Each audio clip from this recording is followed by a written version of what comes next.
you're quick. You're like Quicksilver. Dead. I don't know what that means. I prefer the Flash. Yeah, well, you didn't see that coming. I don't think there's a. But Oh boy! All right. all right, enough. In a 3, 2, 1. Welcome to Nintendo Dads episode 26. On tonight's episode, we provide our predictions for the upcoming Splatoon Nintendo Direct, how the development team from Banjo-Kazooie is ripping up Kickstarter right now, and Nintendo apologizes for the amiibo shortage? What? Your emails and more on tonight's episode. Zachary, sir, as always, you the music.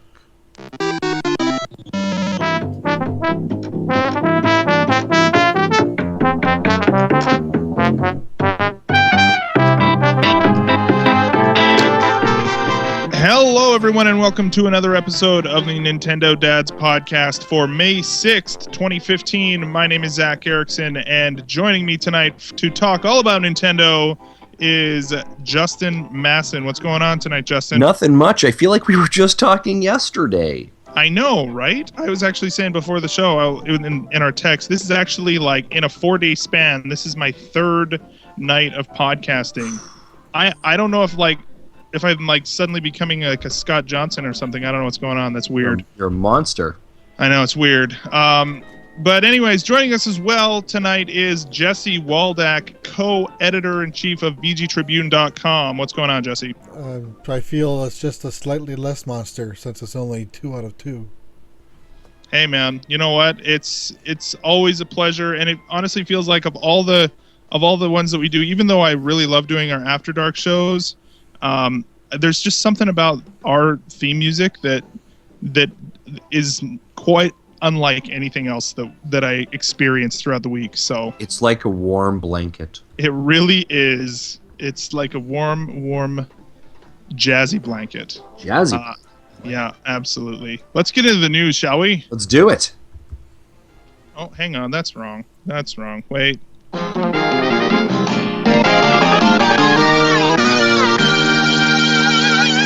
That's better. Okay, I really am going to go and fix my audio files after this week. Cool. He's so only been the saying this for 26 episodes now. I know, it's true. It's because I turn it down and then I just don't turn it back up, and it's just Hashtag podcast problems. Yeah, totally. So we have, of course, just right after the show last week, Nintendo announced that there's going to be a Splatoon Direct starting tomorrow. Or no, wait, Friday, right? Friday morning. No, it's Thursday morning. It's tomorrow morning. Oh, it's tomorrow morning. Okay. Yep. Do we know what time? Everywhere I've seen says it's on the 7th, but I've never seen the time. It's 7 a.m. Pacific time. Oh, come on, Nintendo. So it's 8 o'clock our time then. 8 MST, 9 Central, and 10 a.m. Eastern Standard Time. You're welcome. That's actually the top of the hour. There we go. So you know what? By the time we get by the time this episode is out, we will be this will be old content by then. But we're gonna predict it anyways because I think it's always fun for us to see how wrong we were by the time it's released. So, so basically we've got this Splatoon Direct tomorrow. Do we have any idea? Now I'm looking here at the doc, which by the way, this is totally unrelated, but this website, alwaysnintendo.com, has changed my cursor to a Wii pointer, and it is distracting as hell, and I do not. No. It's just like the hand with the number 1 on it. Yep. I don't know. It's weirding me out. I don't know if that's awful or awesome. I don't know either. That's the thing, right? It's it's cool. It's like a cool effect. It's okay, as soon as the initial effect is worn off, I want it to go away. Anyway. It's like web design in the 90s. So I think a couple things about the Splatoon Direct. That really is annoying after looking at it for a second. For the Splatoon Direct for tomorrow, one of the big things we need to talk about, and obviously if you're listening to this when you download it, it's already happened, so it's kind of weird. But right before the Splatoon Direct, a couple days ago on 4chan, we actually had some leaked information potentially about what was in the Direct. So we're going to break down some components of that as well. Now, don't get me started on rumors again. Yeah, there are some. I think there may be some things valid here. There may be some things that I think are way off base. Now, we saw in the last Nintendo Direct on April 1st that there was a leaked document prior to it that really didn't stand true. when we went through it as well. But there are some things here that I think will be interesting to talk about as well. So let's dive into that. Yeah, so the first one, Amiibo, even more Amiibo than the dedicated Splatoon Amiibo, will be compatible with the game. You get the additional equipment from them. This is kind of a pretty easy sort of, if it's true or not true, it's a pretty good guess, right? Like it's pretty straightforward, pretty logical. Yeah, and this one, I mean, if we're taking tallies and bets, I think this one's probably true. Yeah, they're so into Amiibo right now. They're going to make sure Amiibo works with everything, but it will be something like a hat. Like it's not going to be major in-game content like we see off the current 3-pack for the Splatoon kids.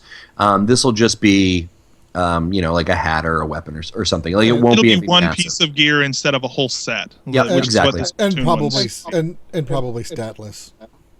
Well, if it's not statless, like I hesitate to say statless. I want to think maybe it could be comparable to other gear or something that would like level with you or something. Or if there's maybe even if like this is probably kind of I don't know how well this example will translate, but the idea of like in World of Warcraft, you can transmogrify your gear. So in other words, you can make your gear look like any piece of gear that you currently own, and your look and your stats are independent of one another. And so maybe I think that would be the smart way to do it, is have your appearance not be tied to your stats and have your stats be, but they've already kind of said that your gear is tied to your stats. So, but I agree with you. I would not oppose that. I have my stat gear and then I make it look like a Mario hat. I think that'd be cool. Yeah, you just kind of like click the checkbox and you have the same piece of gear on, but it looks like something else. Yeah.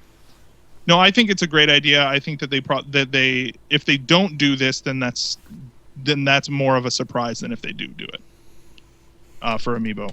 So that's that one. Next one is 2D arcade shooter mode revealed. In this mode, you can play a 2D shooter game in which your mission is to defeat as many enemies as possible in the time limit. I almost feel like I saw this in a trailer or something. Yeah, I thought so too. Am I hallucinating this? Where like there was. Maybe it was a fan-made thing, is more what it was, but I almost distinctly remember seeing like some sort of like it was like an 8-bit sort of style. Maybe I'm totally wrong here, but it's possible. If that's anyway, I think you're on hallucinogenics. I don't know. It probably was a fan-made thing. Honestly, calling a spade, apparently. Yeah. Hey, you know what? It's possible. I'm not gonna argue that possibility. I don't see them completely reworking the engine for this sort of 2D side scroller like what are we thinking, like a Contra deal, like Contra sort of thing? Is that what we're thinking, or like a Metal Slug? It doesn't make sense. It doesn't make sense. I think that's a false. I'm going to say this is a no. Yeah. Third one is a bunch of new stages will get shown. There'll be a Super Mario Sunshine based stages like Delfino Plaza, Porto D'Oro, and Monty Bianco. Yeah. Bionicle. I don't know why I tried to say that one. Like I should just let Zach stumble that one. I was like, no, I'll take help out here. Yeah. No, I think this one. Way to take one for the team, Justin. Thanks. I think that this is a good. This sounds more like DLC to me than it does actual real stuff, like a real thing. Like this sounds like the sort of thing that they did for Mario Kart with the Mario, or with the Zelda crossover and stuff like this, or stuff like that. That sounds more like what they would do for DLC. Maybe though. I mean, I hope that they don't feel like they need to throw Mario stuff in here. Like if this is going to be a new franchise, let it be a new franchise. Yeah, and I think like the Mario stuff. I think that with something like Sunshine, you could see how there's some reference there, right, with the colors and with the with the kind of. So I think that's where people are leaning into that idea that it would work really well. I don't. Yeah, this feels like it's DLC. This doesn't feel like it's, oh, by the way, we have these levels built. Yeah. Yeah. Next one, Battle Dojo will also be playable online. I feel like they would have said something if that was the case.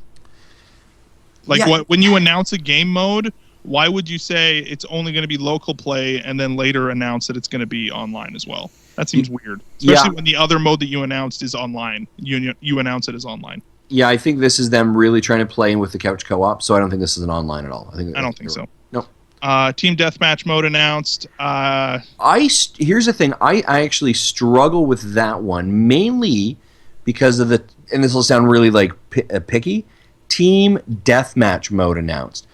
When have They're we not ever gonna heard call it Nintendo that. use the words Deathmatch mode? There's no way they call it that. If that's No what way is it that. Right? This entire game has never been about the, as when we talked to Per Schneider from IGN a couple of weeks ago, this is a game where we're playing first-person shooters with kids. They are not calling it deathmatch mode, and at no point have we seen in their game the objective to be, your objective is to kill the other person with paint.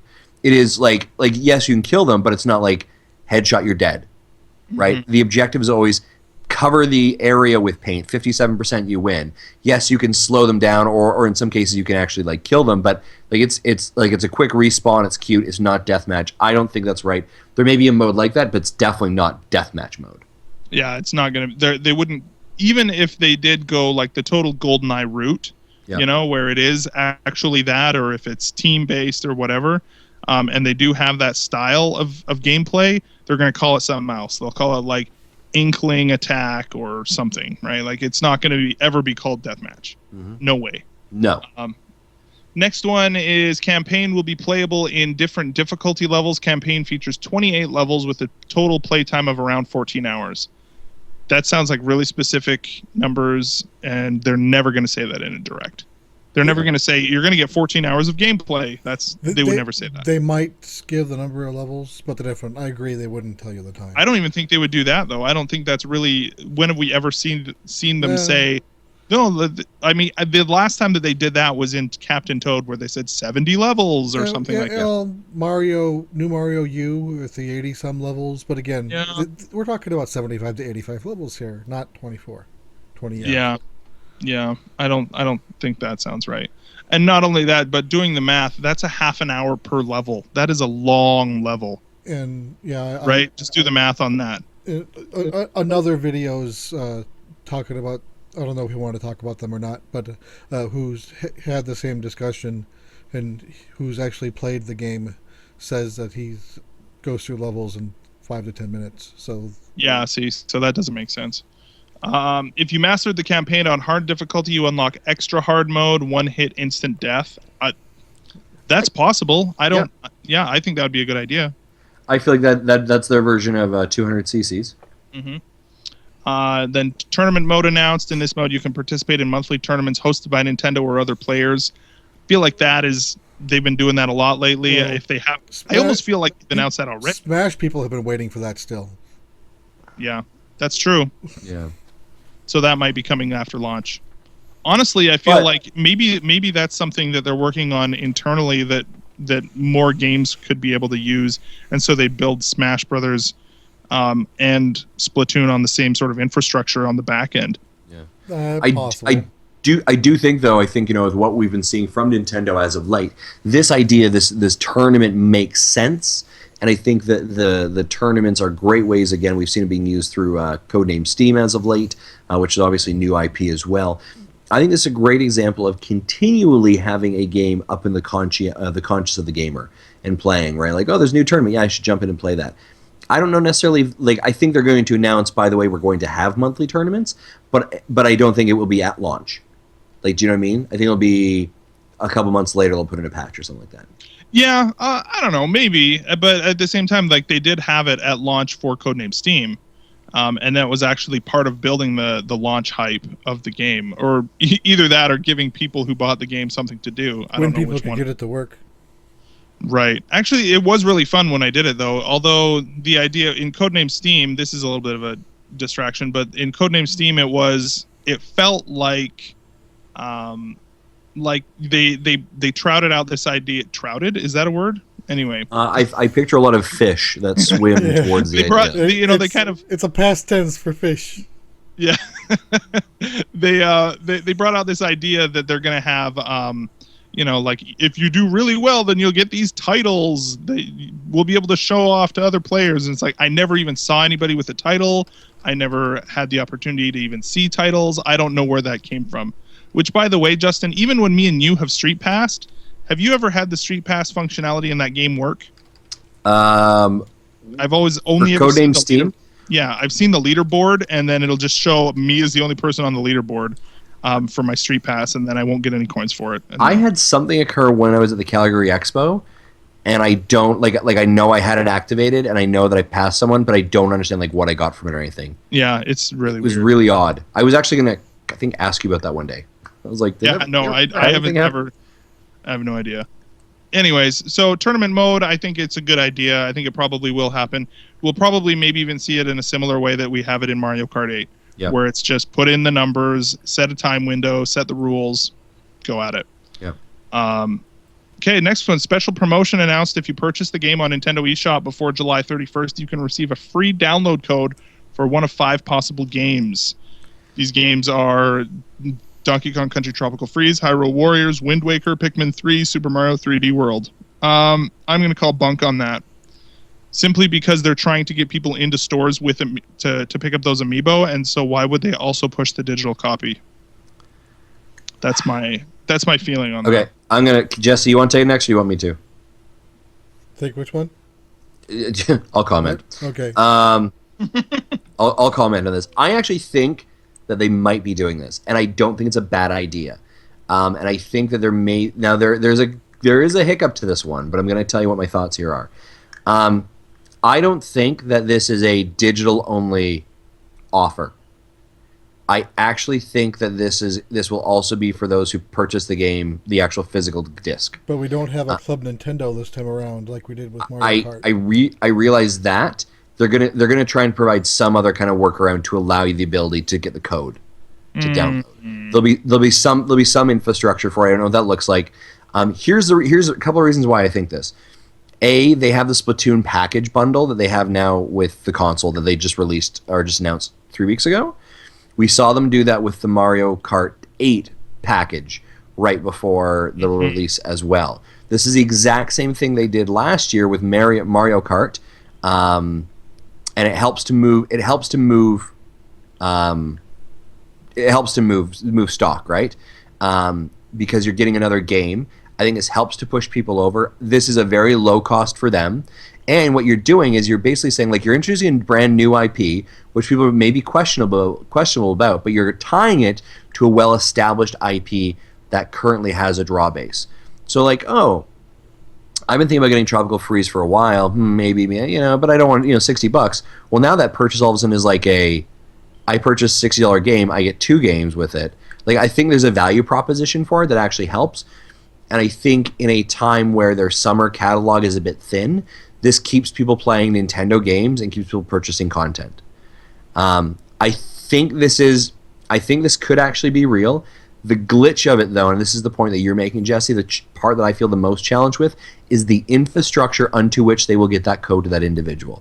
Because you're right, last time it was dependent on your Club Nintendo content. I think if they were to do this,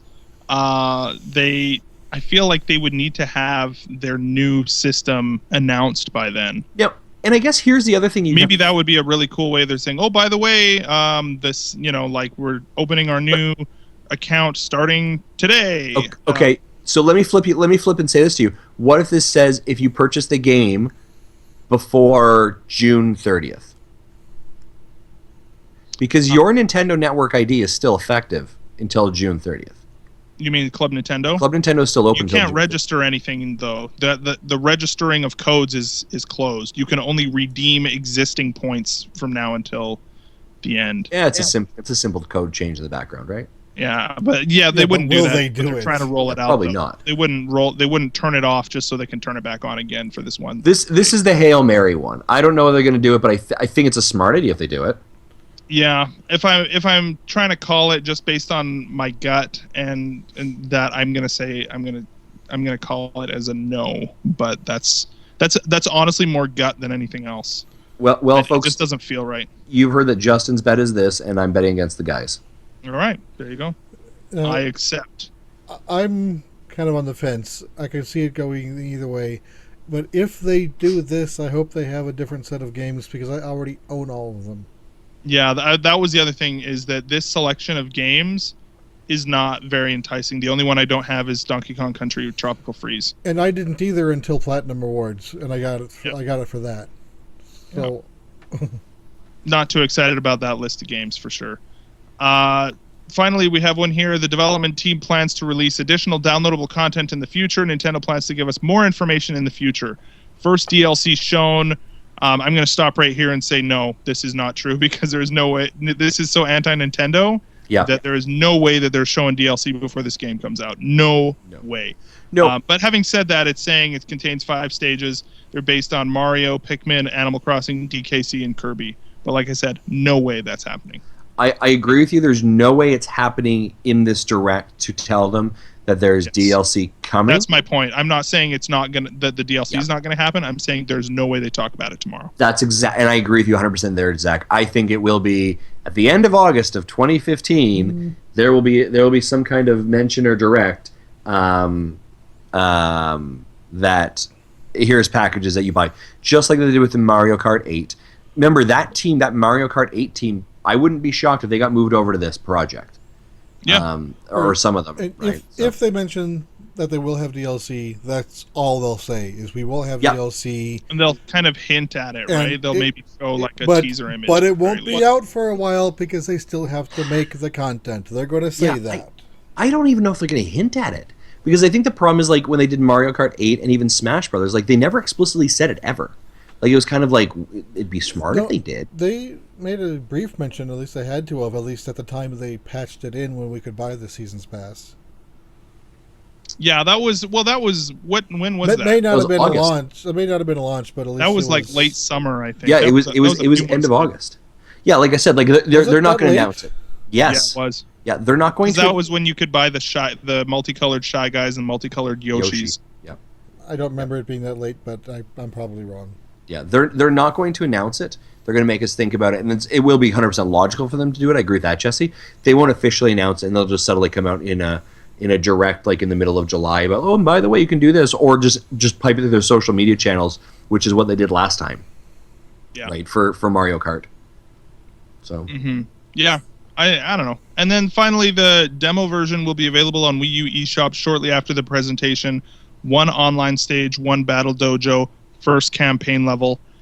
I feel like if they're going to do it, it's going to be literally 1 stage. I don't think, like, especially for a game that's so multiplayer heavy, it feels like you really got to be careful about how much you're giving away, because otherwise it's going to be way too much. You're giving away too much on a multiplayer game, and people just play the freaking demo. You know what I mean? But they'll probably lock it behind 30 plays like they normally do with 3DS demos. Yeah. I think that this is going to happen, though. Like, this would be brilliant, because I don't think we've seen them do this on the Wii U with a game that's about to come out launch.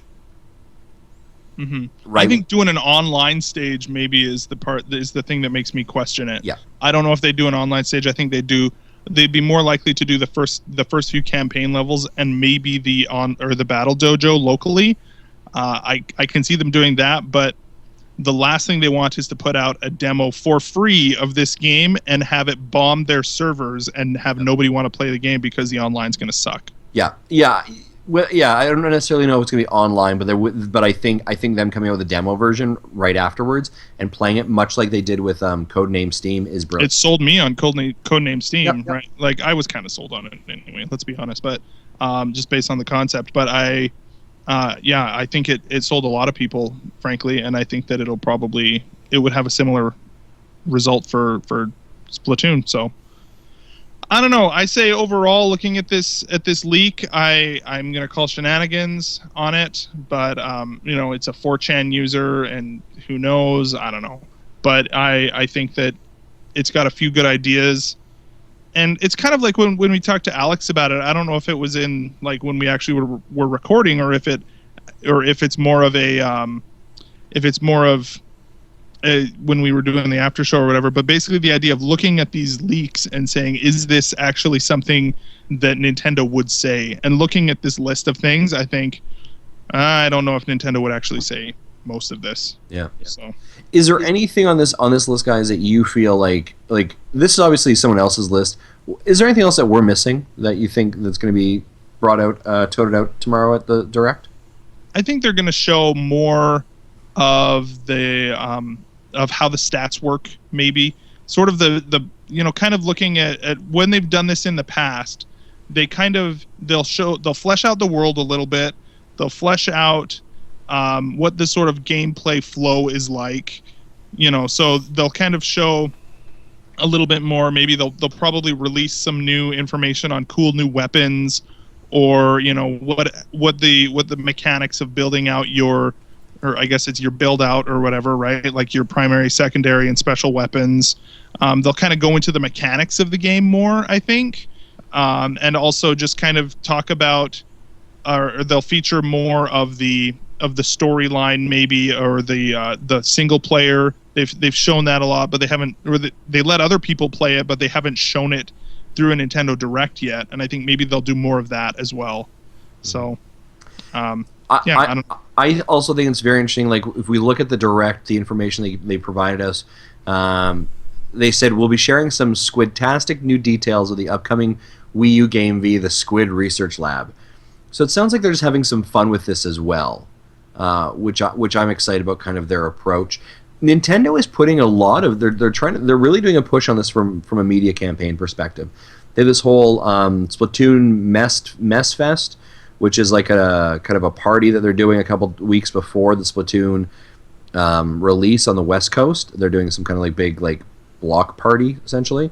They also bought a semi truck that they're driving around the U.S. to certain locations where you can get hands on with Splatoon. They have this art contest right now that they're running through the Treehouse, not Treehouse, but Nintendo Direct, Nintendo Minute content. They have the package, the Game Wii U bundle that they've got out there. They're really heavy all over social media with it. A very dynamic websites. Like, it feels like they are pushing hard on this. We talked about it a little bit yesterday. The Avengers machine. I feel like Nintendo is working hard on this. Yeah, I also feel like from the TV commercials that I've seen, they are not aiming for our demographic at all. You mean 33-year-old men? Yeah. Well, I mean, obviously, touche. But you know what I mean? Like it is definitely like the TV commercials are like so like Nickelodeon. It drives me bonkers. But I guess that's kind of the demographic that they are aiming this for. But I'm still really excited about it.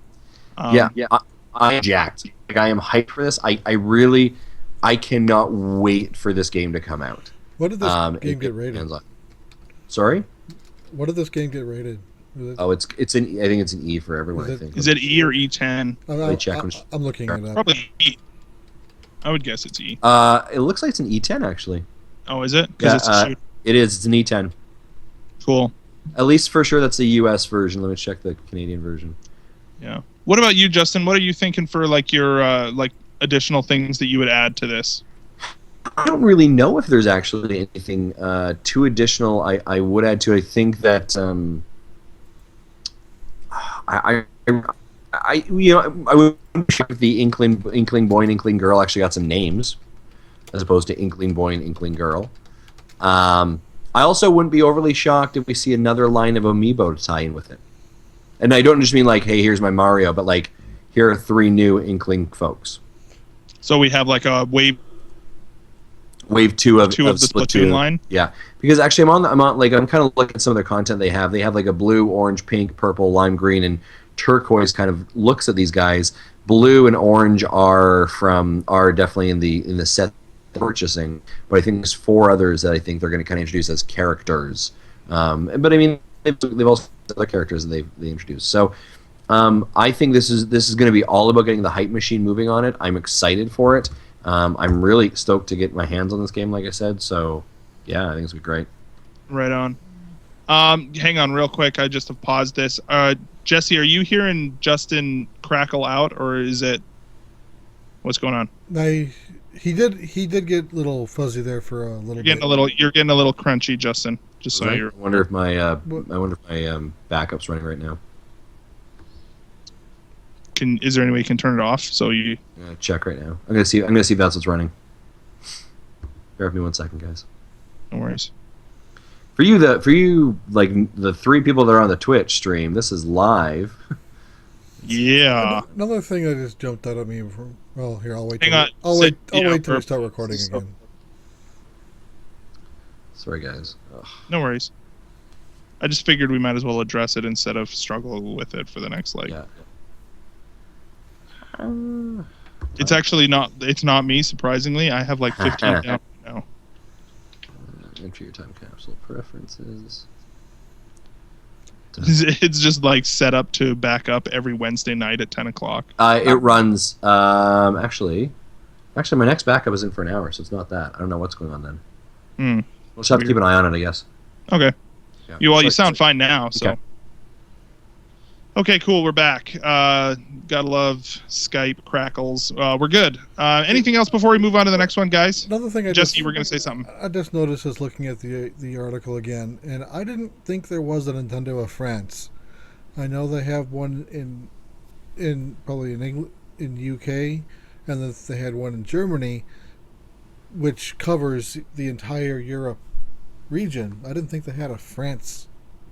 So that's kind of suspicious. Well, there is like a Nintendo of Canada, even though basically it's more of a PR firm than anything else, like a PR extension, and it's not like they make any real maybe distribution, but I'll buy that. It's all, you know what I mean. So it could be similar to that. Yeah, I'll buy that. So, yeah, Justin, anything else before we move on?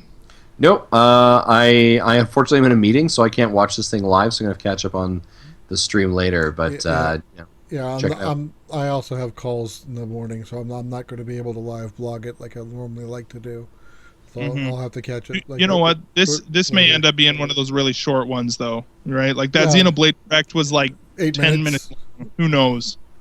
We don't know how long this is going to be. Although I'm guessing it's probably going to be similar to like that. Like the one that they had for like Wonderful 101 or Hyrule Warriors or things like that they've had in the past where it's roughly around 20 minutes. That would be my guess. Yeah, I think so too. Cool. So next up on our show notes here, we have Nintendo addresses the amiibo concerns that customers have had, and I found an audio clip that basically is the summary of what Nintendo has said so far. Please understand. And that's it. Okay, moving on. No, okay. So Nintendo, I had to find that clip I was saying before the show. That audio clip has been off of my soundboard, and it is now taking its rightful place. Please understand. As right up here next to. It's like a box of chocolates. You never know what you are going to get. There we go. So the soundboard grows. If you have any sounds for the soundboard, by the way, send them to nintendodads@gmail.com, and the audience will thank you. Anyway. Or at least Zach will. At least I will. My hope is that one day it will be this wonderful thing that we can just bask in every once in a while. Okay, so let's go through this. It says, this is Nintendo on their Facebook page says, we appreciate the enthusiasm that our fans continue to show toward Amiibo. Sales for the product have exceeded our expectations. We understand how frustrating it can be at times if consumers are unable to find certain figures, and we apologize for that. That's actually pretty, they're apologizing that people can't find certain figures. Right on. We're trying to meet the demands of our fans and consumers by increasing the amount of Amiibo we manufacture and ship to retail. We may continue to see consumer demand.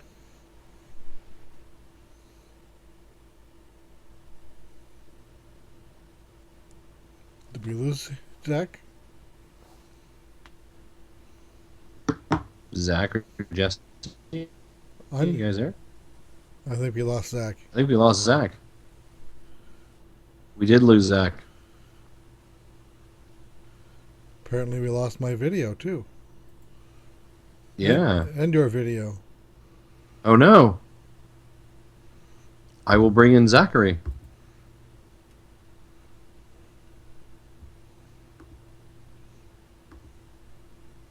Hey, apparently they're saying, hey everyone on Twitch, by the way, they're saying that the chat function isn't working, Jesse. Is that something we control, or is that Twitch? Talk about that for a minute. So basically what they're saying is we don't want you to be unable to find the characters that you want to buy. Welcome back, Zach. No, that was the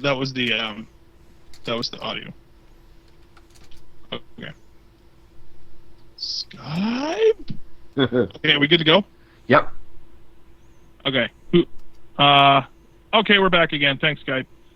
So basically what they're saying is they want us to be able to buy Amiibo that we want to buy. Any thoughts so far?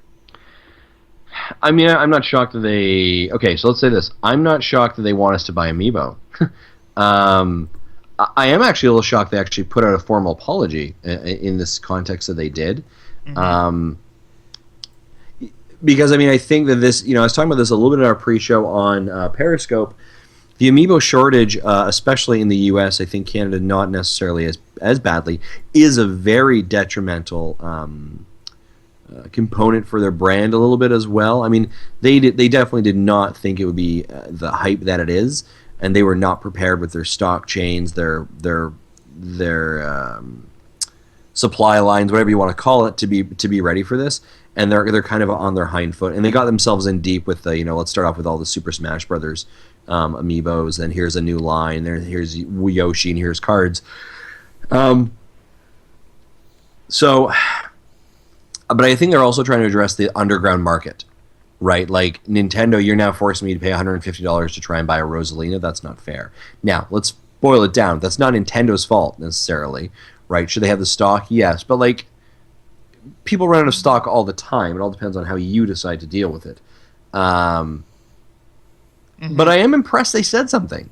Yeah, I am. I mean, late. It's super late. That is the big thing in the room, right? Is that how long ago now was that Nintendo Direct? It was probably a month ago that they announced all of the new Amiibo, and like all of the, Wave 4 went up for pre-order. It was the beginning of April, and a month later they finally decided to say something. The Wednesday before Easter, because it was the whole Good Friday thing for you.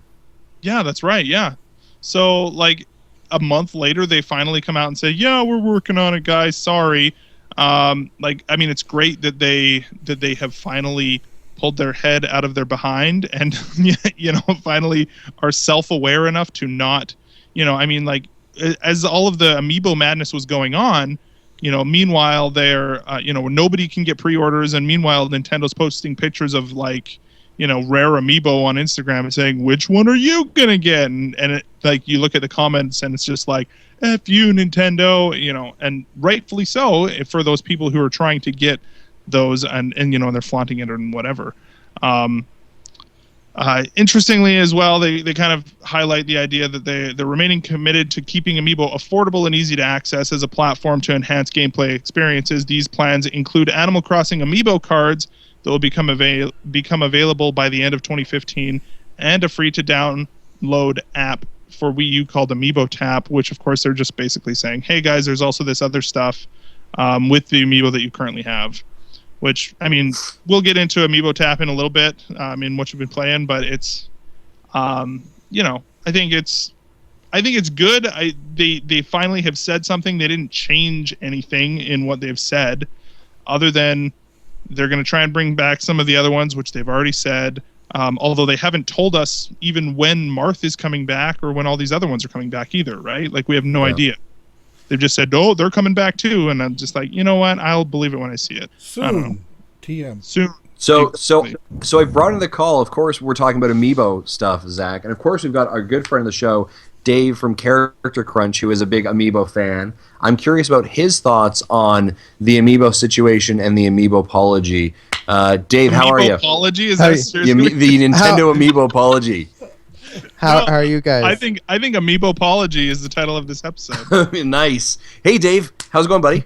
Can you hear me? Absolutely, we can. Can you hear us? Oh. Yes, I can. It was weird because I heard your live stream at the same time, and it was like super mega overlap. Yeah, you have to so you turned down your radio, sir. You got to turn down the stream. The radio. Go ahead, caller. So for those of you that might not have listened to any of our episodes, Dave, obviously from the Character Crunch crew, is a huge Amiibo collector. And now, Dave, you have all the waves up to Wave 4. Am I correct, sir? Right. Everything except Pac-Man and this wave, and then you got burned hard. Yeah. Oh yeah. No, right. I went to You rage GameStop. quit Amiibo. I did rage quit. I absolutely rage quit. and I've been, every time Nintendo posts the goddamn Amiibo picture, I'm like, no, you can't do that. You can't go get Pac-Man suit and Mario Kart, because I'm like, I'm never gonna get that, like, ever. Yeah. So how are you feeling now that they've come out and finally apologized. Too little, too late. You think so? What if you get in like, and I mean, obviously, here's the thing: is that they're basically saying as well, like, some characters may still be difficult to find from time to time. It's like, in other words, sorry guys, you're still not going to get an S amiibo. You're still not going to get a Robin amiibo. But don't worry, we're going to have lots of Charizard. Let's talk here for a minute. I have Ike on pre-order still. Wow. Wow. So you want to tell me where that is, Nintendo? Like, When was that great. supposed to have released? Well, That was a February amiibo. Wow. I'm friends with the managers at the GameStop. Like, they'll call me the minute amiibo stuff goes in and nonsense. Like, they know me. And She used to have one of those, and then she quit Toys R Us, and I'm really sad. I have a friend at Target too, but I went in there and I pre-ordered Ike, no big deal, whatever. And then I went in there to pick up the wave that had Ike in it. Everybody else, because I had Mega Man and all the others on pre-order. Okay, and she goes, "Oh, I'm sorry, we've got Ike's here, but you're the absolute first name on the list of people who have to wait for the next wave to come to the store." Which has never happened. Which I'm like, okay, I'll see it whenever, because if at the end of the month, let's pretend here at the end of the month they own up to this apology, right? And they put enough Pac-Mans on this shelf, I may forgive them. But what I want ultimately to forgive them is for me to just be able to walk into the store and buy every single kind that I want. Now, you know what? And here's the reality. I hate to be the bearer of bad I know. news, but with a line of over 50 amiibo by the time this is over and done with, there is no way that they're going to make all of those 50 SKUs to meet demand for all 50 of those SKUs. There's no way. They're going. Oh no, I understand. Right? That.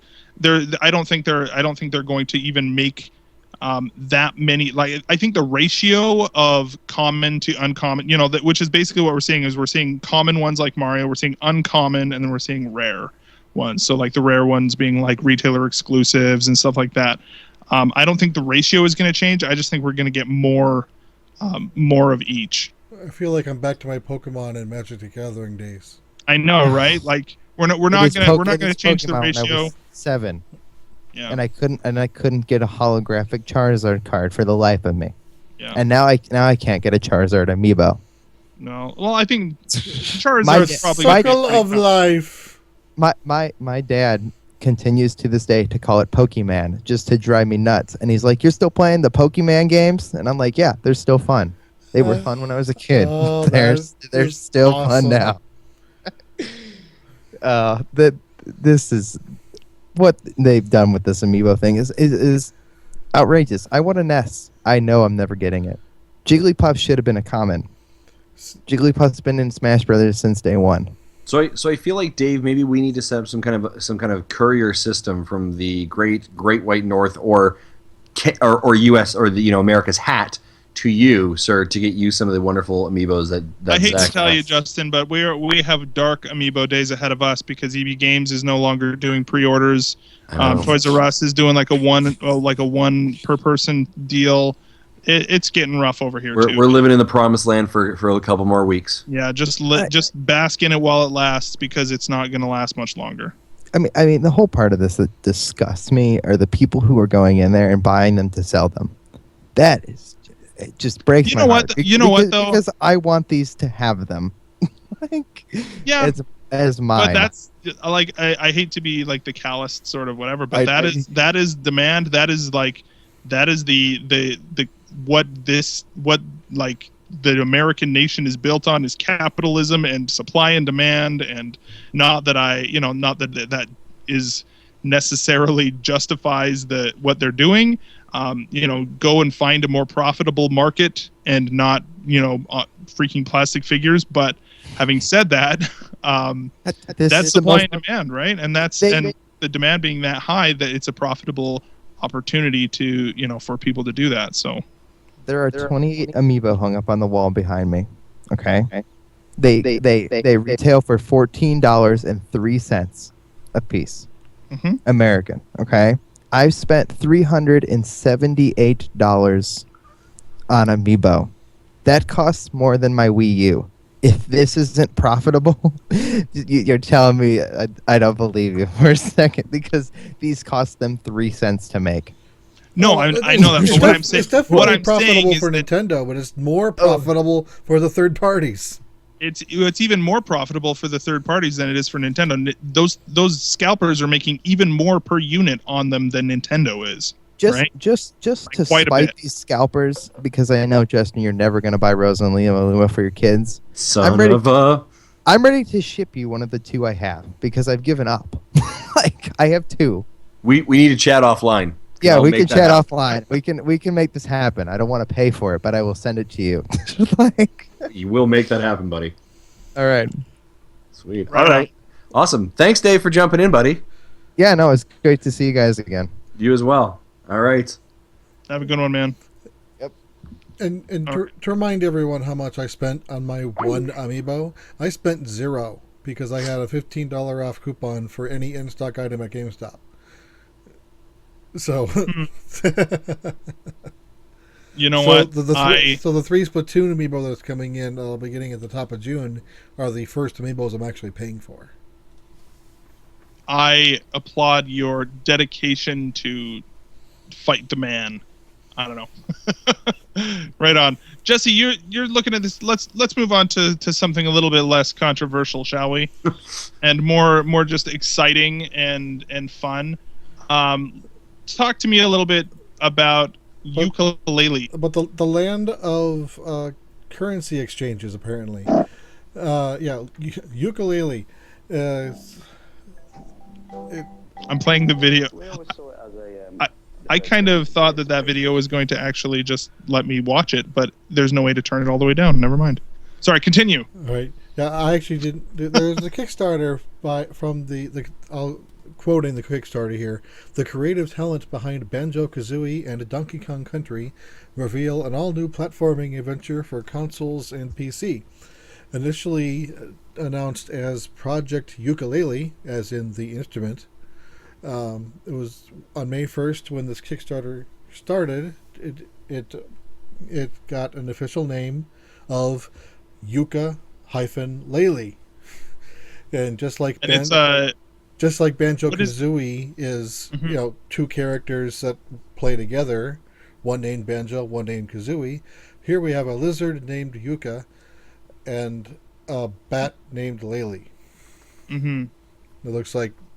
So this is basically like them making the next game only with different characters. Yeah. Is essentially what we're looking at, right? Yeah. Like they even have on here like expect accurate bat physics and stuff like that. Yeah. So a spiritual successor to Banjo-Kazooie, including the googly eyes that Rare has been known for in their N64 games. Because even if you look at the logo, Yuka, the two O's in Yuka has the googly eyes in it. Yeah, totally. And the initial goal was £175,000, or about $270,000, and they met this goal in 40 minutes. Wow, that is crazy. And now they're about 5 days in. They have almost reached $2.2 million, US dollars. This is nuts, man. I love the look of this game. It's a beautiful game. I'm wondering, I have never played, here's a confession, I've never played Banjo-Kazooie, the only game I've played from this team. Now, I know that this is also the team that brought us Donkey Kong 64, correct? That I don't know. Okay, so like it is that basic sort of, spirit of... 64 is definitely Rare, but I don't know if it's the same team. Mm-hmm. I mean, like, just listen to this music, man. Like, it just sounds like so cheerful and fun. I love it. All right, I'm going to stop that. So the initial plan was it'll be released on Windows, Mac, and Linux, and then it'll come to consoles later. And their £1 million, which at the time was their highest stretch goal, was that we'll have be able to hire the programming resources to get an Xbox One, a PS4, and a Wii U version out the same day. So so by the end of day 2, they've already exhausted all their stretch goals and needed to find more. And they've added a few other ones. The latest one goes up to 1.5 million pounds, which they're really close to They're getting. pretty close to that, and they still have 40 days. Yeah. To have a full orchestral score, which will be awesome. Oh, you know what? I'm looking at this, and they're freaking in their main Kickstarter video. They have like subtitles or whatever. They're using Comic Sans. That's terrible. I no longer support this. This is nonsense. I cannot support anything that has Comic Sans. But yeah, no, this looks great. I'm interested for sure. I kind of have an approach with Kickstarter where I'm like, you know what? I will just let other people kickstart this, and when it comes out and if it gets good reviews, then I'll jump in on it. But it still looks awesome. You backed it though, didn't you, Jesse? I did. I backed it for the 15-pound price, which is around $23, which is their third tier. The lowest tier, like for £10, you get a Steam code for PC, or a console of your choice. It says. Well, the £10 one is just a Steam code, so that's for Windows, Linux, or Mac. But the £15 that gives you a code for one of the consoles of your choice, and cool. Not a Steam code. So they're charging a little bit more for the console versus Steam. And then the £20, you get your choice of Steam or console code plus a PC toy box, which is some PC app, and I'm not exactly sure what that was. But I was just interested in the game itself. Though one of the Do you think they lowballed this? It feels like they lowballed this quite a bit. Where they're just like, oh, let's just see how much interest there is. I don't know. We could make this huge game, but let's just their goal was 175,000 pounds. Like, were they really going to make this on $250,000? Like, that seems crazy. There's no way, right? And so it's so interesting to me to look at some Kickstarter projects like this and see what is the actual amount of money it's going to take, how much are they going to ask for, and then how much do they actually, how much do they actually think they'll end up getting? It's such a weird game to watch Kickstarter projects like this. Yeah, the tier that kind of caught my eye, and I if I had the money to do it, I so would do it. For the 3,375 pound mark. They initially had 5 of them, but they went so fast they added 10 more, and they're all gone. Is you get to be a voice in the game. Oh, wicked. You get voice coached by Banjo and Kazooie voice actor Chris Sutherland, and you voice a character in the game. Which, if you think about it, that saves them more money because they don't have to pay their voice talent. The voice talent is paying them. That is crazy. That is so cool. I'm also looking at the one for 340. There was a pledge for 340 pounds. The 64-bit edition, a retro-themed physical package complete with classic box, signed manual, and an exclusive ukulele N64 cartridge with the built-in 64-gigabyte flash drive. Also includes a digital copy, CD soundtrack, and art book. Like, that is awesome. Like a freaking N64 cartridge that's actually a flash drive. That is so cool. I love that idea. Then they have one for 5,000 pounds, which no one bid at yet. Is you get to a 10, probably because they added it late, along with the later stretch goals. But VIP guest attendance at a live orchestra concert in Germany, probably related to the orchestral soundtrack that'll be recorded. Very cool. Right on. Very cool. We'll definitely see what happens as that continues forward. That's a long time anticipated game. Yeah, this the estimated delivery is October 16, and as we've seen with other high-end, high-profile games, this will slide. I guarantee you we're not going to. I almost guarantee. Yeah, I was going to say that too. I almost Mighty feel like number it's 9 almost has slid 6 months. This will slide for sure. this is 2017. I'm Right. going to call it now, Right. but still really cool. It's really exciting that it's going to happen. So, right on. Finally, I wanted to bring this up just because I know there are. Although I don't think any of us actually have played. I played the original Disney Infinity.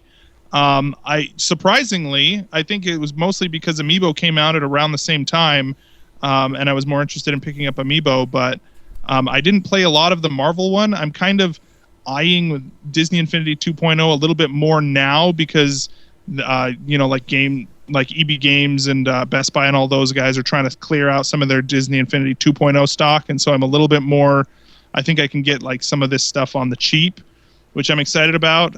Being a huge Marvel fan, I have a couple of the figures, sitting on my desk at work. But this week, the Star Wars Disney Infinity 3.0 edition was announced. Obviously, with Star Wars being, Episode 7 releasing this year, this was a no-brainer. They're putting it all in the same sort of Disney Infinity style, which is really cool. I really do like the style. And also showing off some of the other characters that are going to be coming to the game. Obviously showing off like characters from the new Pixar movie that's coming out next month, I guess, right? Inside Out. And they've also got a really sweet looking Hulkbuster figure that I'm looking at right now that is got my name on it. It looks great. Like that needs to be on my desk as soon as I find one in a store. So I don't know. Neither of you guys have played Disney Infinity though, have you? No, I haven't. I think that I haven't played the Disney Infinity or the Skylander stuff. Right. I think this is very interesting that Disney is getting into this now a little bit heavier with their next version, especially with the current state of Amiibo, because I think that Disney. I don't think Disney will mess up their supply chains like that's Nintendo the thing is did. they've been pulling this off for 2 years now, right? Yeah.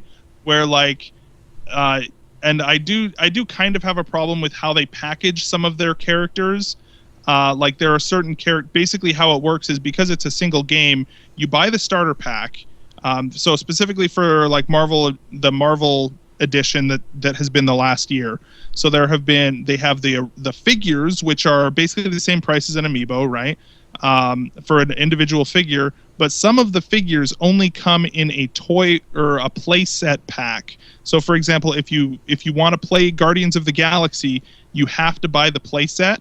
So you have like in the pictures, you'll see like those little clear sort of statues or whatever, Are you gonna right? get a duplicate portal now because of it? No, if I get this stuff, I actually may just buy a playset and buy the digital copy on the eShop and use our existing portal. Is probably what I'll do. But so basically how it works though is like if I wanted to get Star-Lord from the Guardians of the Galaxy one, I would have to pay $35 for the playset that comes with Gamora and Star-Lord and the playset whatever you call it, key that would go onto the portal as well that allows you to play the levels. So you can't just go out and buy whatever figure you want. Some of them are locked into those higher priced packs. But having said that, like they've got some really cool, like I love the design of all of the Marvel characters in particular. And, moving forward with the Star Wars ones, it's going to be pretty cool to see, some of these here. I'm actually not I'm not super excited about the Star Wars, like it's going to be a Star Wars game and it's going to be Disney Infinity. And so, like it is what it is there, but seeing some of these cool new figures is always fun. It's definitely not the kind that I'm going to get so into it like Amiibo or whatever. In fact, I'm feeling like Amiibo moving forward, I'm going to pull back as well and maybe just pick up a couple that are really cool or whatever. But I've only got so much shelf space, and between like Amiibo and Disney Infinity and like I bought another Pop vinyl bobblehead over the weekend at Free Comic Book Day from the Avengers. Like I'm running out of space here, so I don't know what I'm doing, but it's still cool. I like the idea of it's an obvious choice to have Disney Infinity in here. So I ended up buying a Groot, but the potted Groot bobblehead. Nice, yeah. For my And for daughter. the 2 Disney Infinity characters that I have on my desk at work are Rocket Raccoon and Groot. So, because how could I not? Right? It was just Yeah, she wants a rocket, but I had the big Groot that I got free from a Loot Crate, and then I got the small Groot for this weekend. So now she has 2 Groots. very cool. Right on. So yeah, so that's that. I know that there's going to be a lot of the dads or moms, frankly, right? We're gender inclusive on this show. Not.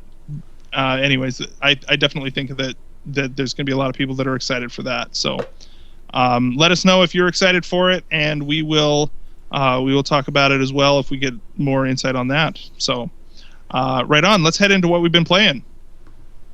If I turn up my, hang on, let's something. You can do it.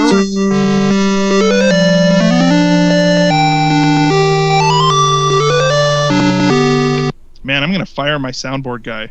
I'm not even kidding. We've been thinking about it for a while. I know, right? But then what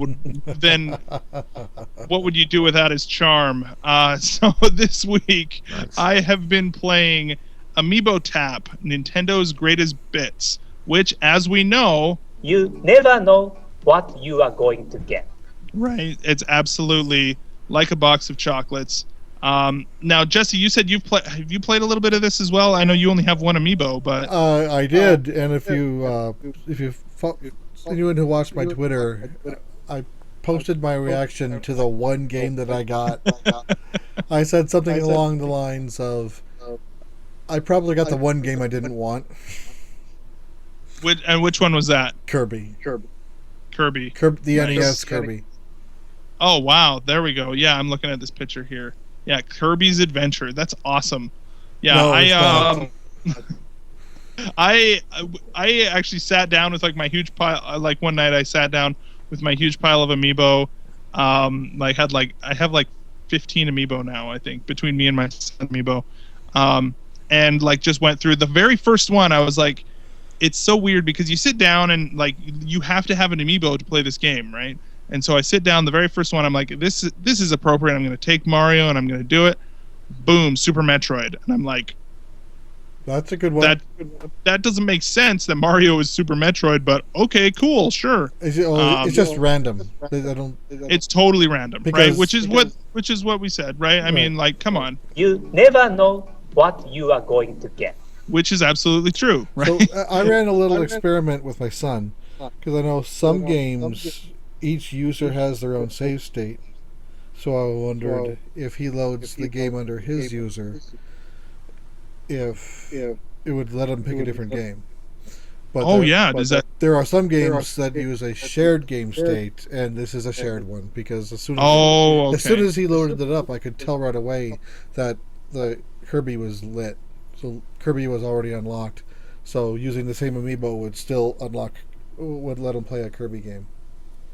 So he I don't think he's ever played a Kirby game before. So he tried one of the scenes. He started from scene 2, which dumps you off at the boss battle from World 1. Fighting that tree. And he beat him. Nice. Yeah, like the Super Metroid one, I like put it down, and literally it's just like all it does is it just bounces you from boss fight to boss fight in that game. It like lets you fight every single boss in Super Metroid. It's crazy. Like that is the entire game. And so that was pretty cool. A few other ones that I got. I unlocked Super Mario Kart, which again, like it gives you 3 minutes to play a highlight from that game, but for Super Mario Kart, that's like you get to play 8 full tracks or 8 full races, more or less.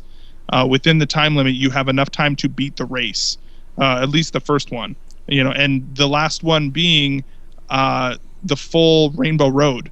So, like, just being able to go through and play the Rainbow Road on the original Mario Kart, it was great. It was really cool. But then there's some other ones, like I unlocked Wrecking Crew, and like there's a few things there. I after a while, after playing through a couple of the highlights for a couple of the games, I was just like, all right, let's just see what I got for all of these, and just started unlocking them. And I kind of felt like, when you buy like if you've ever been into like certain playing card games or something like that, like Magic the Gathering, for example. Yep. And like buying one pack is you really only cool. look at the bottom 2 rare cards and you don't care about the rest of them. Exactly, and it was just like that's kind of what it felt like after a while. Like it was like, I wasn't paying attention to the games anymore. I wasn't paying attention to like, oh, this is cool. This is going to be a fun little game. This is going to be neat to try. It was just like, boom, all right, cancel out. Boom, all right, cancel out. Like it lost its appeal pretty quick. The question is, are you noting which amiibo uses which game in case you actually want to go back to one specific game? You know which amiibo hits it, or are you going to hit the hunt and peck again? Like it does have the tiles on the bottom, and that's another thing that's a little bit weird is that in the direct they showed like it has that scrolling list of like the start screens, right? Yeah, and my son, right, and underneath it said like Reggie's Mario and Bill's Mario or whatever, right? That's right. Which I didn't realize. I didn't realize though that when you take an amiibo, you name it, right? And so like in Super Smash Brothers, you name your character, and so like for example, my Ike is named because I was using him in codename Steam. I called him So Steamy, right? And so.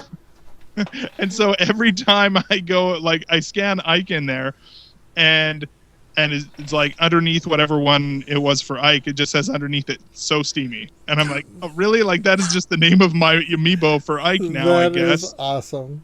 So I think my son named the link like I am Link. I am capital L INKZ or something like that. Yeah. One of the names he uses for his Call of Duty crap. Yeah, totally. Yeah. I guess they'll teach him Zach. I know, right? Like I don't know. It's I love it. So it's pretty fun though that it is a cool thing. I probably will actually go back to it and play through some more of those.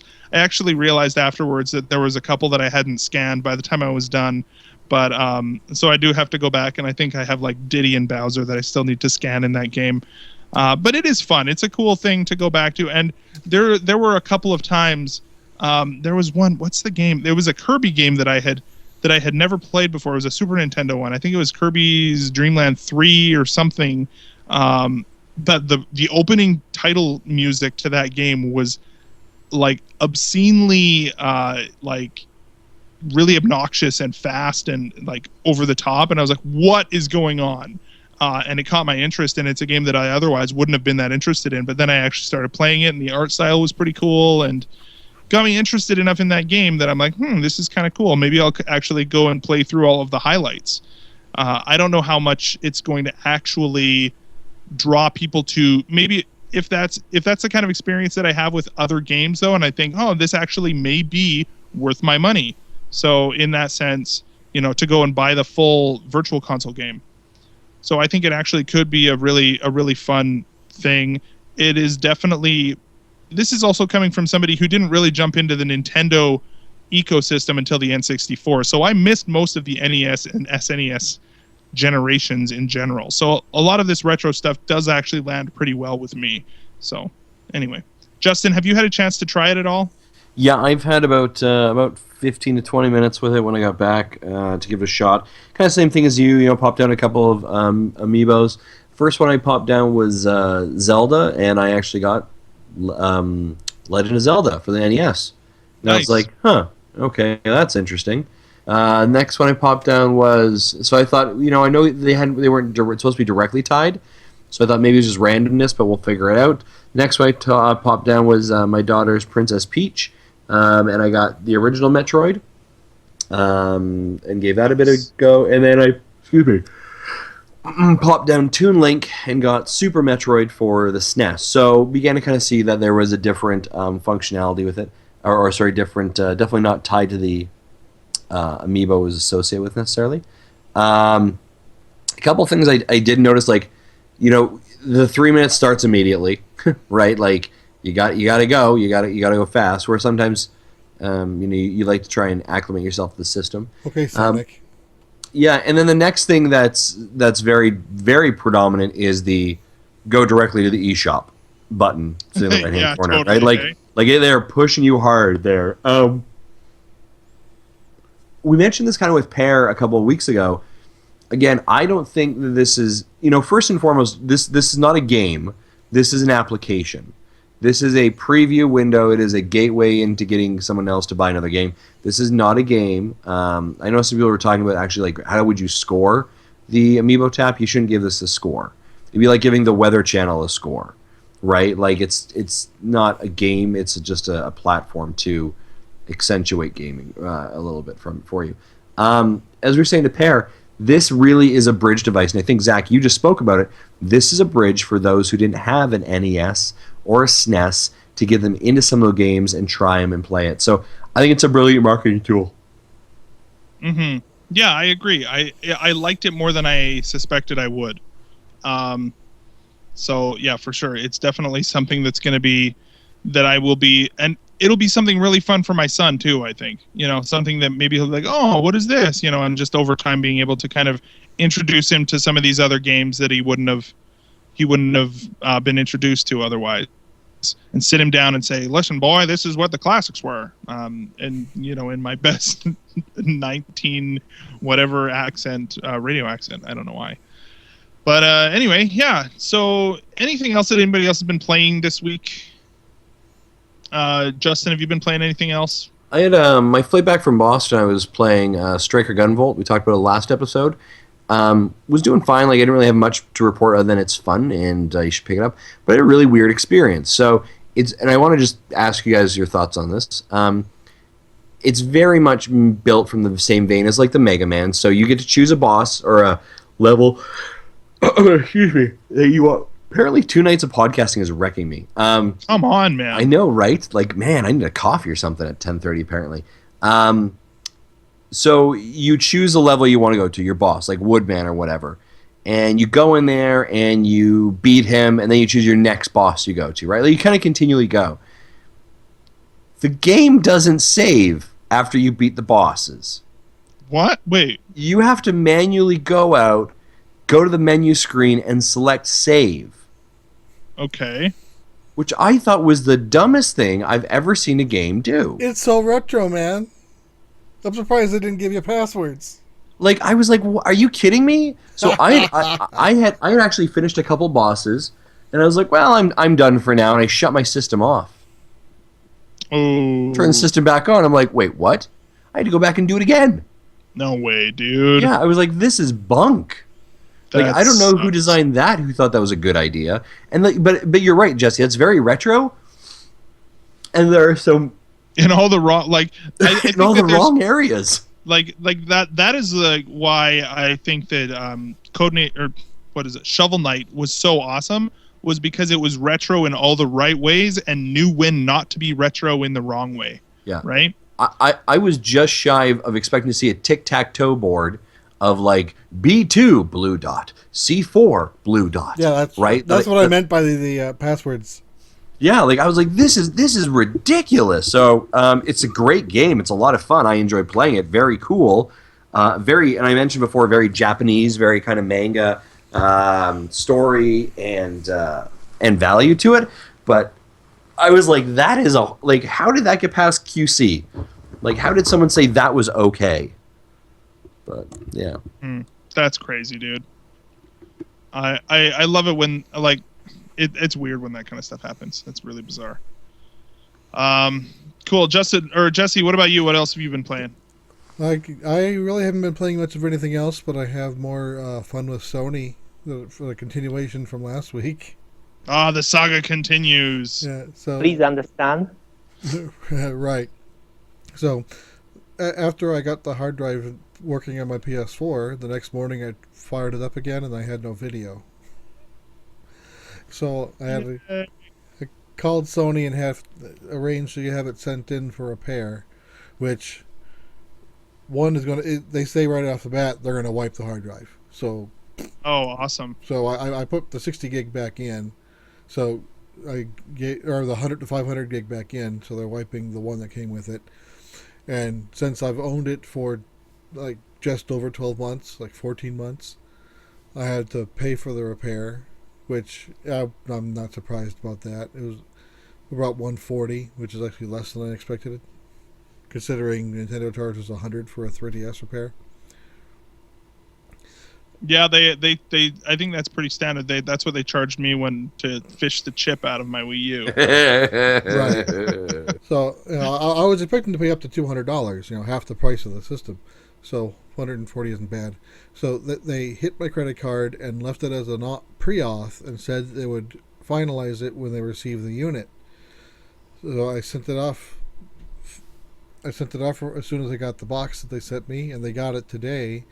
And instead of finalizing the initial auth, they re-authed again, which put a double charge on my credit card, which then my wife went shopping and got denied because there wasn't enough credit on it.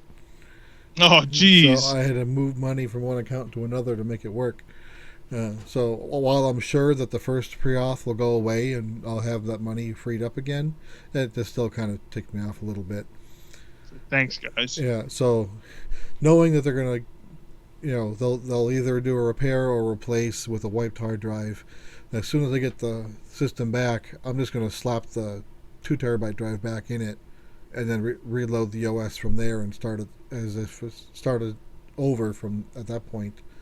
Mm-hmm. And I hope all my kids remember their passwords to their PSN logins. Yeah, seriously. Right on, man. And then I get to start the process of re-downloading about 100 gigs of games.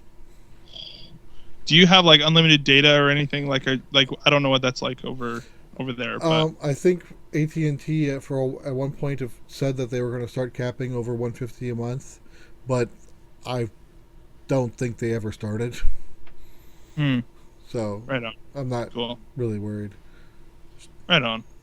Well, hey, man, good luck with that continuing thing. You know what I hear, though, in the distance? I hear some footsteps. I think it's a horse? I think it's the postman.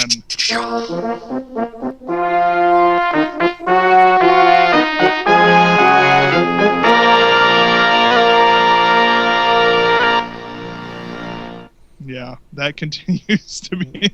What? That continues to be great. I don't know. Continues to be amazing. Continues to be something. It does continue to be something.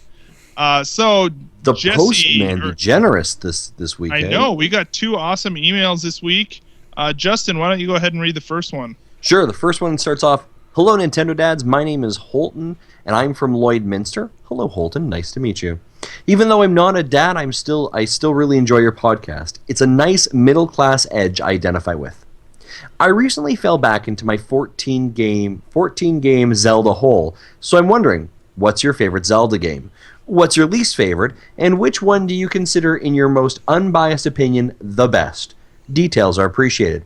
Oh, and a side note, who among you is the Zelda guy? My money is on Jesse."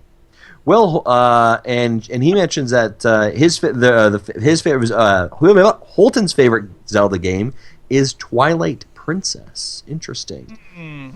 All right, Zelda guy Jesse. Yeah, Zelda guy Jesse. You're the one who's Tingle on our cover art, man. So that's got to be you. That's got to be it. It's got to be me. Yeah, and I have played every Zelda game. I'm not counting the CDIs. Those don't exist. If you don't know what I'm talking about, Google it. I've played every Zelda game. I've beat them all except for the 2 Game Boy Colors. Oh, see. I'm sorry. Go ahead. I would, normally what my favorite Zelda game is whatever one I happen to be playing at the time, but since I'm the current, that's not an answer. Since I'm currently not playing a Zelda game, I got to think back. I think I would say it's a tie between. I definitely had the most fun with Link Between Worlds. It was a short game. I literally beat it in a weekend, but I don't remember having a more enjoyable time doing it.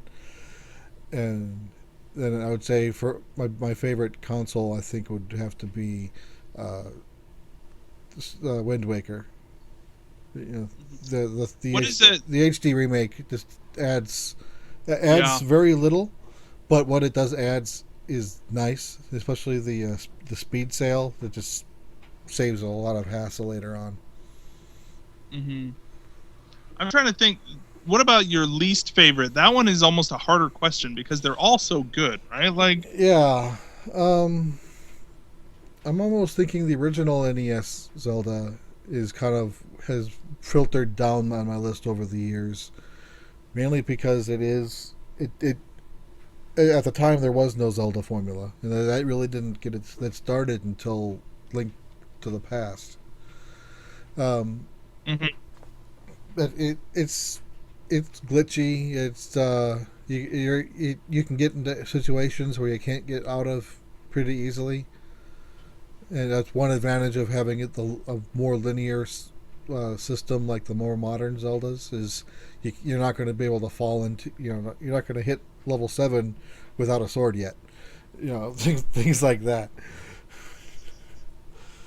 What about, okay, let's ask this as well, just for some context. What is your first Zelda? What was your first, like, that you played at the time it was released? The first one. The first one? Okay. Yeah. So you've been a Zelda fan since the beginning. Yeah. Cool. And Right on. I also like the Zelda 2 is I'm one of the people who like Zelda 2. I know that one, just like Majora's Mask, is you're not your normal Zelda, so it gets people either love it or hate it. But Zelda 2 is one that I liked because I also like RPGs. So once you learn how to game the system with the RPG elements, you can do some pretty weird things with that. Right on. Cool. What about you, Justin? How are you feeling about Zelda? Like, have you played all of them? Which of the Zelda games have you played? Which is your favorite? Not your least favorite? Sure. Yeah. So I have not played all of them, and I'll kind of give a bit of a background. I did not. Now we all know that I grew up on Nintendo, but this is something very odd statement. I did not come to Zelda until I was about 25 years old. Wow. So yeah, I was very much a 2D platformer growing up. I enjoyed like the Mega Man series, Super Mario 2, Teenage Mutant Ninja Turtles, Metroid. Those were the games I really enjoyed. And when I saw stuff like Zelda, I always said to my friends, and I had some friends who were very much into like RPG games, I was like, no, I don't play those top-down view games. Those are weird looking. So I didn't play any Zelda games at all, and purely avoided them. I was like, and I know that like they only did really a top-down view for a couple of them. Then of course transitioned more into the 3D scoping in N64. But by that time I was like, no, no, it just seems like way too much for me. So it wasn't until I was about 25, my first game that I picked up in the Zelda kind of scope was Twilight Princess. Was actually the very first game I picked up and played. Wow, dude. Yeah, so I was way and in hindsight, I don't know if that was necessarily the best game. I would say that's a rough one to start with. That was a bit of a rough one to start with, and I was like, I don't really know why people find this that great. Yeah, but I normally recommend people who want to try to get into Zelda to start with Link Between Worlds, Link to the Past, yep.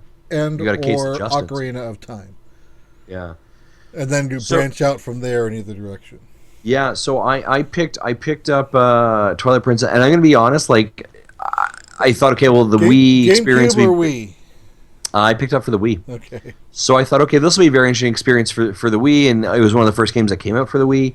And I'm gonna be very honest, I had some challenges with it at the times. I didn't know if it was like it was just a bit weird.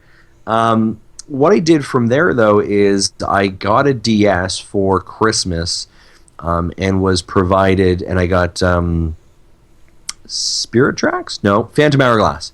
Phantom Hourglass, because that's the first one. Yes, on that set. And I loved that game. I loved that game. What is top down? Yeah, I know. I was like, it changed everything. I was like, this is fantastic. And I played and finished that one. And right when I finished that one, I was happy enough that they came out with Spirit Tracks. Picked up that one, and I've talked about it on about 5 or 6 episodes back. You can check in our podcast logs about how that game had a very distinctive memory for me playing Spirit Tracks, because I played it with my youngest daughter. Morgan was very sick in the hospital, and that was kind of what I kind of kept myself awake and kind of kept my mind distracted as we were kind of in this moment. But then, I've come back since then, kind of this homage and this discovery for Zelda. I've come back and picked up Link to the Past for the SNES, and playing that obviously on the Wii U, which I love. I think it's fantastic. You guys and obviously our listeners can very well attest that the first game I wanted to pick up for my new 3DS was A Link Between Worlds, because I was very excited to play that. I have Majora's Mask on the Wii emulator. I picked up when it was on the Wii, but I'm waiting for it to be ported over. Console, the Virtual Console. I'm waiting for that to be ported over the Wii U. And recently, I actually picked up Hyrule Warriors Historia book for The Legend of Zelda. So I've really, over the last several years, really kind of been soaking myself in the world of Zelda. I think it's a fantastic series to play. And I guess I should even stop there. And we all know that 4 or 5 months ago, I started playing Wind Waker, which is incredible. As Jesse was saying a couple moments ago, I would actually say that that's my favorite game. My favorite game right now is Wind Waker. And because it feels a little bit different than all the other ones. And I guess that's a nice part about Zelda is whenever you pick up Zelda and you play it, they very rarely feel like the last Zelda you played. It feels like it's almost like it's kind of like watching a Marvel movie and there's a different director at the helm every single time of an episode, or starting to have an episode of a movie, and it feels a bit different. And every single Zelda, minus a couple of them, I think Spirit Tracks and Phantom Hourglass obviously felt very similar, but they never feel exactly the same. And there's such a rich history, and even just kind of going through this Historia book of what's there, I think is incredible. I do want to get my hands on Majora's Mask. I haven't played. I do want to try that out, but it feels a bit odd. It's on my kind of to buy list, so to say. But I think unbiasedly, I think that Wind Waker, I think, is probably the best. I think the Wind Waker Wii U version, which HD, I think, is just beautiful. But I love the entire Link Between Worlds and Link to the Past kind of, I don't want to call it a series, but kind of, I don't know what you'd call that. Mm-hmm. But it's fantastic. Check this. I just found this because this music at the end of Wind Waker, where it's just like the king or whatever, and that whole the whole exchange or whatever. It's just so good. I love it. And Toon Link is my jam on Smash Brothers. That's actually not the actual music. I just realized somebody just playing the piano. Anyway, it's still, I love the music at the end of Wind Waker. It's so good. I probably should add that I think Skyward Sword would have been number one if it didn't have so much fluff in it. Yeah. I consider that. I'm gonna throw in here. Oh, sorry. Go ahead. So I beat that game in 55 hours, and I felt it was a 35-hour game with 20 hours of garbage. Mm. If it was only a 35-hour Zelda game, it would have been great. Yeah. I'll be honest, both Twilight Princess and Skyward Sword, I tried to get into them, and like very quickly within the first like 5 hours, I was just like, nah, I don't want to do this. Like, I just am not interested. I don't know what it was, but I just couldn't get into either one of those ones. I'm going to throw in for a couple that haven't been mentioned yet, just because I think that there's something to be said for your first Zelda game that you actually played all the way through. The very first Zelda game that I played all the way through, and this probably isn't a surprise for those of you who are a little bit longer listeners of the show, I've been a handheld Nintendo fan much longer than I have been a fan of, or a Nintendo like console gamer, and I've always been handheld first. The first Zelda game that I beat all the way through was The Legend of Zelda: Oracle of Seasons. Oh wow! The one of the two that I haven't. Yeah, the Game Boy Color game, and I loved that game. And I know that like those were games that were made by Capcom at the time. I know that they're kind of, they're not considered some of the best, but they're available on the Virtual Console right now that you can play them. I own both Oracle of Seasons and Oracle of Ages. I've beaten Oracle of Seasons on the 3DS Virtual Console since then as well. So I've beaten that game twice, and I actually should probably go back and play some more Oracle of Ages, because that game was I kind of got stuck on that one because I had never played it before, and so I need to kind of go back and figure out what I need to do with that game. But I also bought them as Virtual Console, and I should try them again sometime. It's pretty fun. My personal preference is still Oracle of Seasons because it's just because of the mechanic. You're changing seasons instead of going like backwards and forwards in time, so it's a little bit different. I like the seasons mechanic better. But so those ones, as well as Four Swords Adventures, I don't know what it was. I never really played all the way through that one, but I just remember specifically, even in a sort of one-player mode, just the mechanic of using the C stick to organize the 4 links into different patterns. So like if you'd hit right, then they would move. All of them would move in a straight line all the way across to the right. It's almost like using, to use it as like a modern example is to use like the cherry in like 3D World, where you would have, you're controlling multiple characters with one input, and that one was pretty fun from time to time. I like that. You can't rearrange your Marios with a button. You're kind of stuck with what you're stuck with. If you want to line them up, you're going to have to smack one against the wall until the others catch up. Yeah, I don't know why, but I went through this stage where I sold a bunch of my games, and I owned that one, and I sold it, and ever since I've been kicking myself because I know that that's a hard one to get a hold of nowadays. So yeah, that one's a little bit. That one was also fun. But as far as like one of my favorite, I have to agree with Justin with either Wind Waker or Link Between Worlds. Although I really do have a soft spot in my heart for Oracle of Seasons. Mostly because it's that sort of like cult classic sort of vibe almost that I kind of have for that. So anyway, right on. Let's go on to the next email here and finish up the show, shall we? Jesse, why don't you lead us in with this email here? Sure. Hi guys, Sebastian from Switzerland. I discovered your podcast like 2 weeks ago, and I binged the 25 episodes. You guys are awesome. Are you kidding me? Wow. Sorry, keep going. It's kind of like how we took Daredevil. Yeah. Except for Daredevil didn't have a 3-hour episode in there. We've had more than one. Yeah. In fairness, guys, that's basically saying this guy has listened to us about 50 hours of us in 2 weeks. Wow. That's awesome. That's 2 full days. I was interested for a good podcast on Nintendo for a specific reason. I joined the Nintendo crew at age 5 or 6 at my friend's house. I never got the NES or Super NES at home, and my first Nintendo console was my Game Boy. I played a lot of it and then continued on the Game Boy Advance. My brother got the N64, and I bought the Wii to play with friends. But as for the handhelds, I stopped with the GBA. I became a PC gamer with games like Diablo, Borderlands, Skyrim, etc. But it's all going to change because I'm going to Nepal in 2 months and live there for at least 8 months. So I decided I needed a console to play on, and I bought the new 3DS XL. So now coming to my actual question. Which games should I take with me? After listening to your 25 episodes, here are a list of games I already have.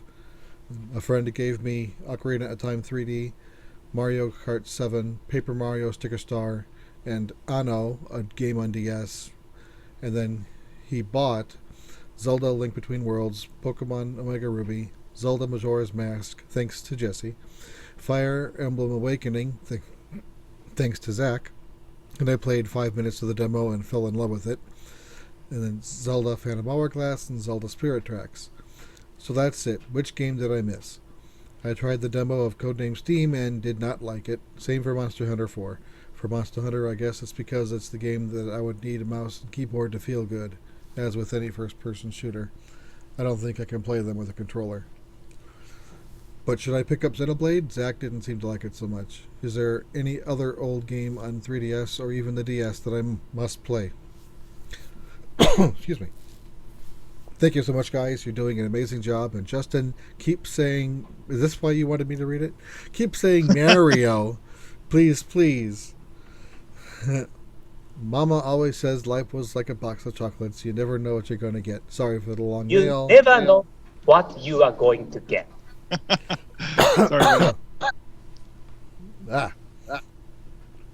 Sorry for the long email, Seb. Right on.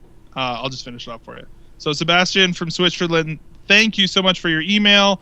So guys, let's just go through this list. It looks like a pretty decent list so far.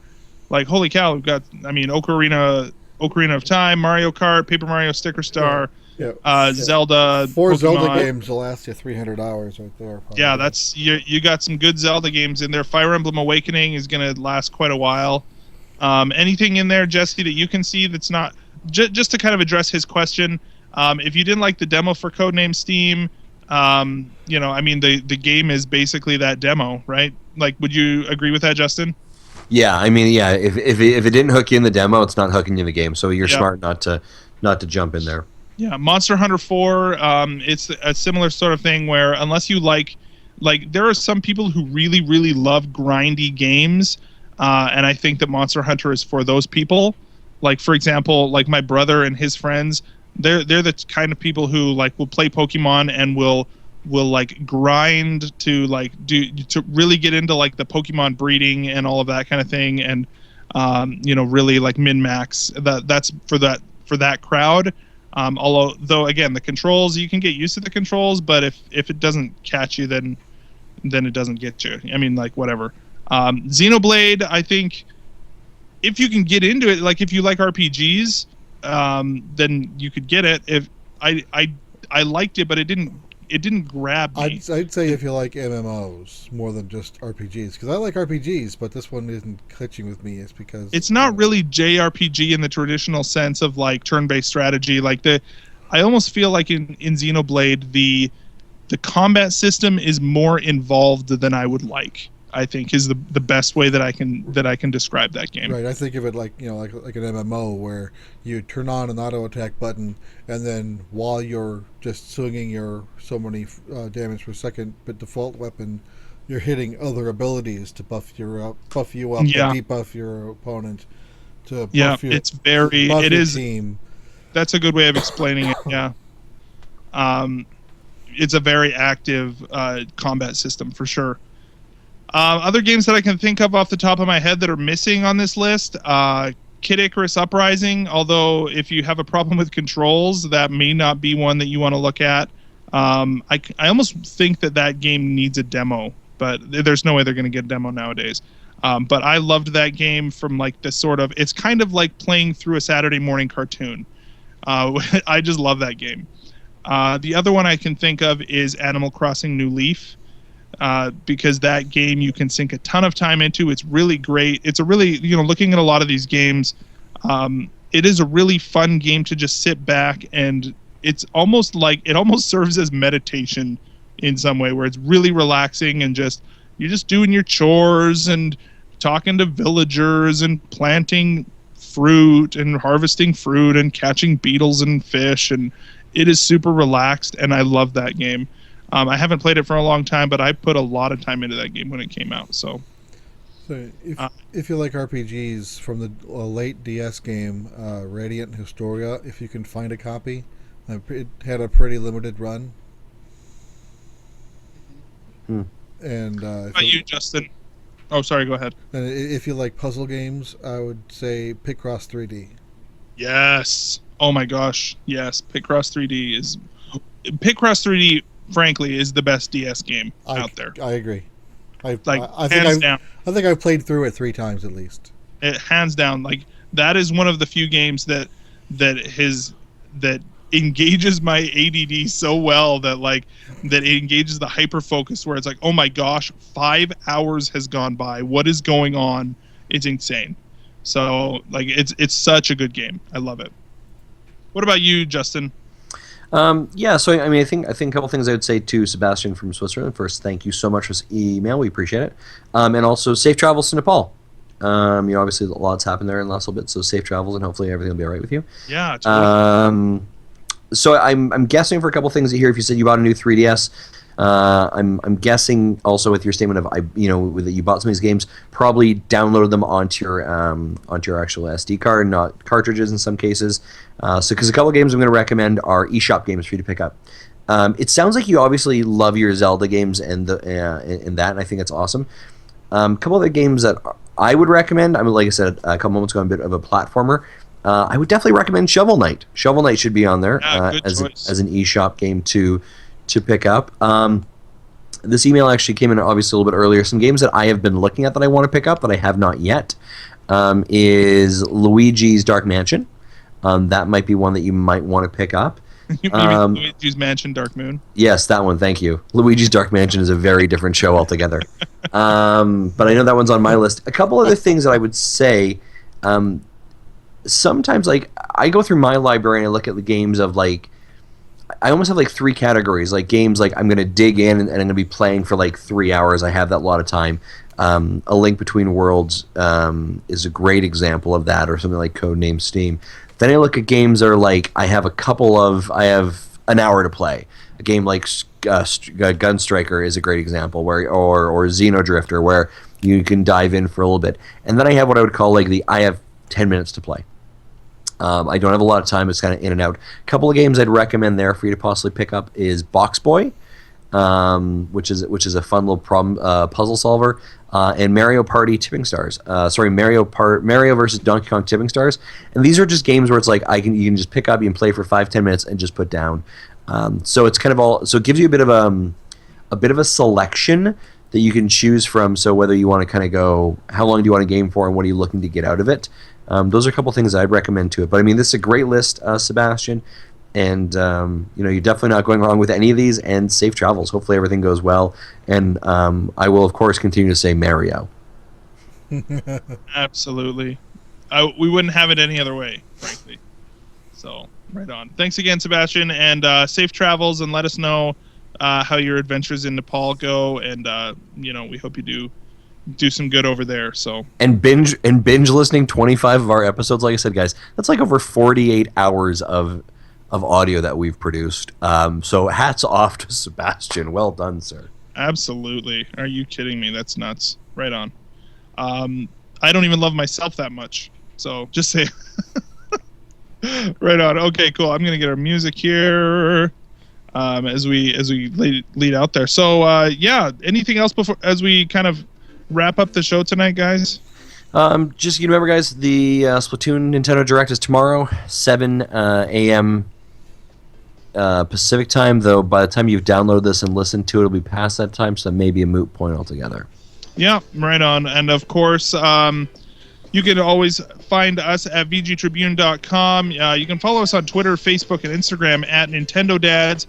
You can email us at nintendodads@gmail.com, twitch.tv/nintendodads, to watch us live every Wednesday night at 9 p.m.-ish Mountain Time. You can call in and leave us... Yeah, it's a big-ish. Usually between 9 and 10 is when we start. You can call in and leave us a voicemail at 929-25-NDADS. It's 929-256-3237. Big thanks to ocremix.org for the music before, and the intro and outro music throughout the show. Carter Johnson provides our amazing artwork. You can find her blog at megacarter.tumblr.com. And, of course, download us on iTunes, Stitcher, or at vgtribune.com. I also want to mention, again, we had our After Dark episode yesterday talking about Avengers Age of Ultron. And you can go and find that there. Again, just in the feed. You may have missed it if you don't refresh your feed every day or what your settings are, so go and look for that. We had Dave and Ashley from Character Crunch, and they were awesome as well. And my Totally Mental show that I started last week, I did another episode. Episode 2 is up there, so I'm looking for feedback. And if you're interested in self-improvement, mental health, and all that stuff, come and help me make a cool show over there.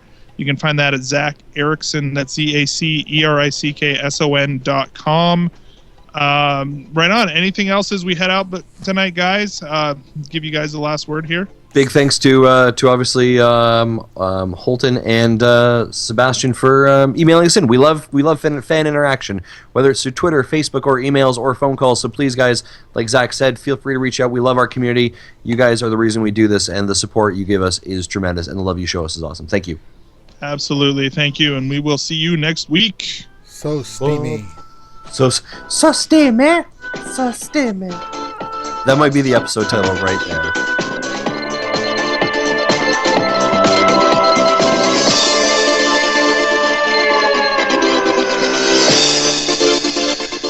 So steamy with amiibo-apologies. Mm-hmm. That's the title. I think so. I like it. Thank you for listening to Nintendo Dads.